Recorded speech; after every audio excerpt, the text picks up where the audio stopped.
What is wireless communication? To define it in very simple terms, any communication that happens between two people wherein there are no wires used, that is called as wireless communication. As in the picture, you can see there is a person who's named as transmitter, another person who's named as receiver. Both are having some discrete handsets in their hands, which is actually not connected to each other. But there is some signal, as you can see, which is traveling from a person who's named as transmitter and going to another person named as receiver. So this type of exchange of signals between two people wherein no wires are used is known as wireless communication. In fact, if you observe, even in the olden days, these types of communications were happening. What olden days in the sense, what I'm talking about is very primitive time, maybe 100, 200 years back. They were, something like drum beats or maybe some animal howling sounds were usually sent to the other side to convey some signal. That was a primitive type of communication. Here it is an advanced type of communication. So we will see how exactly this particular communication happens. Now, to define communication, communication is nothing but it is a process wherein the information is transmitted from one point to another point. One point known as the source, which is nothing but from where the information originates, and the other point it is known as destination. He or she is nothing but the end user of the information. The block diagram of communication system, as you can see, it has some 5 blocks along with noise as an additional block there. All these blocks, they are known as the basic units of communication system. So the basic units of communication system are information source, transmitter, channel, receiver, destination, and of course noise. Now let's just look into about each of these blocks a bit more in detail. Information source. What does this mean? As the name directly suggests or hints towards it, it is nothing but the source of information. This information, it can be talking in terms of electronic communication, it can be anything which is in the form of pictures, it can be something in the form of text or signals or codes or any electrical type of signals. Basically, to convert this into the electrical form from the physical form, we usually use a transducer at the input side, that is at the information source end. Transducer is nothing but I can tell a simple component using which we can convert energy from non-electrical form to electrical form. After the information source, you can see that the next block is transmitter. Transmitter is nothing but you can tell it as a combination of several components or several circuits. It is usually made up of modulator, amplifier, oscillator, antenna, etc. So it is a combination of all these blocks. And using all these blocks, what we exactly do is we transmit the signal over long distances. Now, when the signal is transmitted, it travels from the transmitting end to the receiving end. The actual physical path between this transmission end and the receiver end is called as the channel. This channel, in case of wireless communication, it is nothing but the open space, open air, the environment around. Okay, so now from the channel, the signal then goes to the receiver. Receiver is nothing but, as the name suggests, it is the point wherein the signals are received. And for this, again, a set of electronic components are used, like the receiver, antenna, then you have the demodulator, and there are several other couple of circuits that are used. After this, the next block is destination. And destination, as I already told you, he is nothing but the end user of the information. Input end, we spoke about input transducer, wherein the signal was converted from the physical form to the electrical form. Now, at the receiving end, what we do is we use another transducer which converts this electrical signal into non-electrical form, its original form, and then it is given to the destination. In between, we can see that there is noise that is being shown in the diagram, which is added onto the channel area. Now, why exactly is this added in the channel area is because the signal mainly gets affected by noise in the channel. Now, what is this noise? Noise is any unwanted electrical disturbance that is affecting the information such a way that the information is somewhere getting tampered. So you can tell it as some unwanted electrical disturbance which actually masks the signal. That means it covers the signal, hides the signal. So basically noise is something that is not expected, not required in any communication system. The minimum noise, the better and the perfect will be the communication. This noise is usually random in nature. That means it is not predictable, and also the noise can be internal to the circuit or external to the circuit. Now, when we say internal noise, it is nothing but the noise generated within the circuit, maybe because of poor quality of components that are being used or any other disturbances in the circuit that is particularly within the circuit.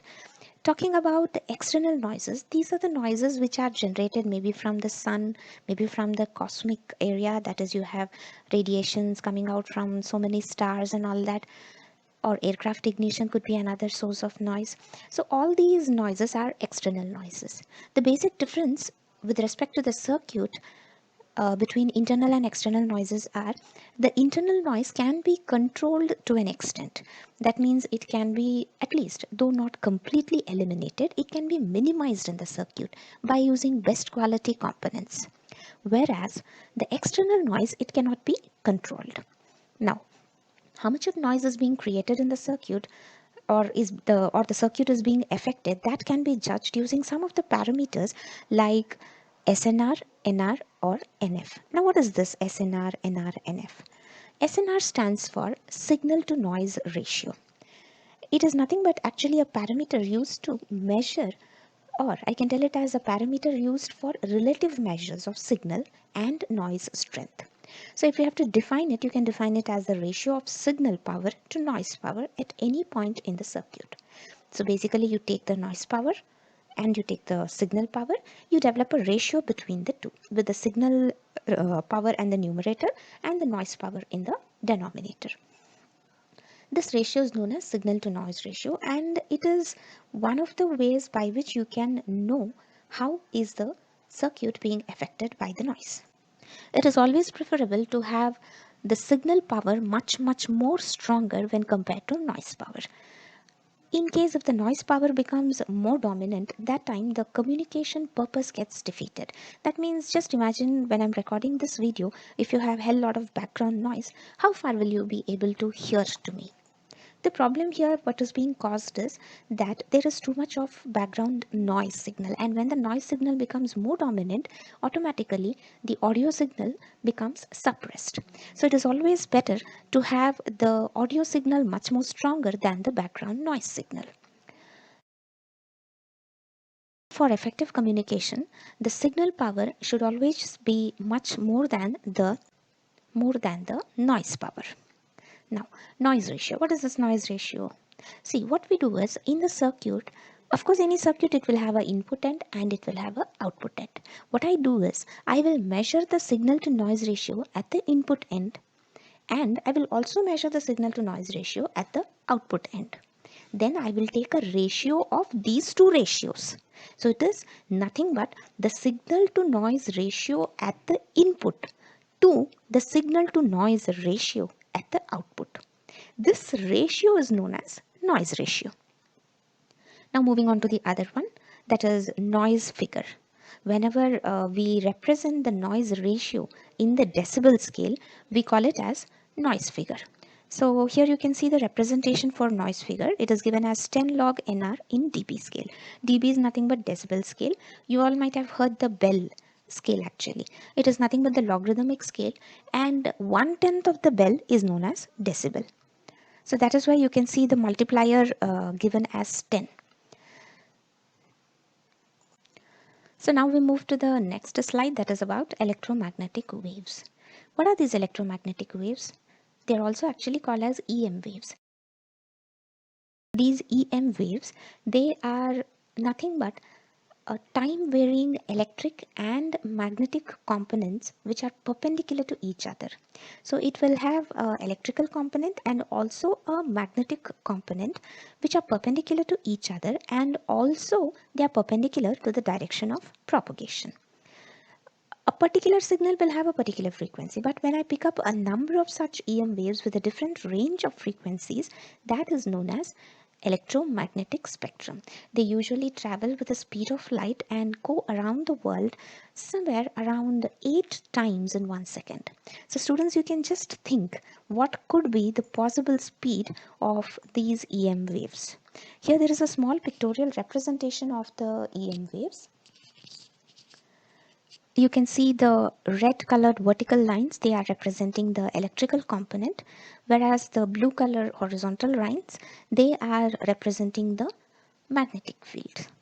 And you can see also that the red color vertical lines and the blue color horizontal lines, that is nothing but the electrical component and the magnetic component, are perpendicular to each other. At the same time, they are also perpendicular to the direction in which these EM waves are traveling. You can see that in the second diagram also, it is very clearly shown there. This is another representation of EM spectrum, wherein you can see that a particular range is given, which is nothing but the radio frequency range. Students, now we will move on ahead for the next topic, that is how these EM waves propagate. These EM waves, they propagate through different modes, but which mode is selected for propagation, that is decided based on some parameters. What those parameters are? See, I've written three here: frequency of signal, atmospheric conditions, and time of the day. So now what it means is the particular path which the EM wave takes up for traveling, it depends, first one, on the frequency of signal. So if the frequency of the signal is less, it would prefer to take some path. As the frequency is increasing, maybe it will choose another path to travel. Atmospheric conditions is the second point which decides the path for the EM wave.